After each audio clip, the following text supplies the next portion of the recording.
York, there's something called Lena that's connected with the University of Chicago, and I believe Rice, where you can see they're slipping a digital counter in that pocket, and that they put onesies on babies and then put surveillance listening devices on them to make sure that poor parents talk to their children enough, that they use the right words, okay, that they can be commodified, that the parent-child relationship can be commodified in that way. And it's framed as social justice. It's framed as we care about these children, not to mention what other health consequences are of having.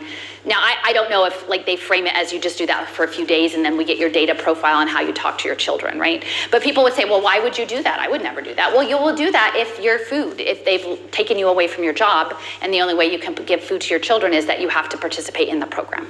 And it's not going to be a voluntary thing. It's not like, I mean, there are some crazy people in Silicon Valley who just want to digitize everything and wear every device, but most people would not make this choice. As you can see, the Internet of Bodies, they're normalizing prosthetics, microchip implants, cochlear implants, mind control for depression, fertility measurements, tooth-mounted sensors, augmented reality glasses. This is from a report called The Internet of Bodies, Risks and Opportunities, and by Rand. Rand got commissioned to do this, and it was Swiss Reinsurance, a former executive of Swiss Reinsurance that was managing, it's an actuarial program, right? And I mean, they've got a Bluetooth baby diaper and an anti-drowning monitor and a sleep tracking onesie. So these are all things, I wish that this was not real. Like, I wish that I did not have to come and tell you that there are people out there thinking that this is the world that they're imagining.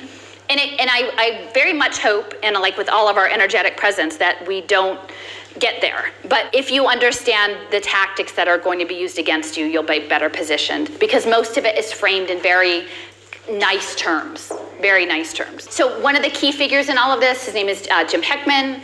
He is out of the University of Chicago, Nobel Prize winner. The academics are all into this. They legitimize it with their policy procedures and develop the equations for these markets. His market was for early childhood. And so that includes everything from prenatal care all the way up to third grade. So if you ever wondered the push behind the third grade's HES scores, it's because it's an impact market.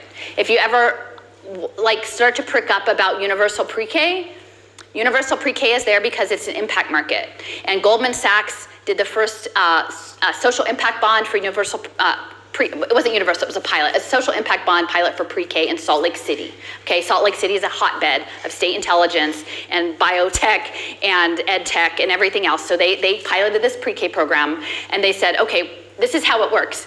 If we're gonna screen kids with our tool, we have a tool that's going to tell us who we can fix. Because these children, once we've done our tool, they will be a burden. And if we can fix them before they're a burden, we'll save money. Look, so they predictively profiled kids into being the burden before they've even done anything wrong, and then say, look, we fixed them. And look, so this slice of difference, we'll take that money in between. So they put 100 kids in pre-K funded by Goldman Sachs. Now, Goldman Sachs is a key party in these social impact bonds. They have industrial banks, and they're setting it all up.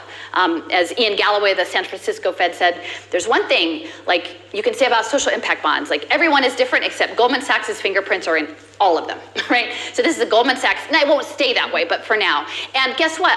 After their pre-K, they only had one of the 100 kids needed special education. That was the cost offset. They said if we give them pre-K, they won't need special education. Well, the people, even on the New York Times, said that's bogus, because even if you gave them stellar, Waldorf pre-K and tiny class sizes, you would not only have one of those 100 kids needing special education. There's a game here. And those of us at the time, I was really focused on public education and looking at the charters. And you could see how you can game the numbers. And we saw that in the earlier presentation about the exemption.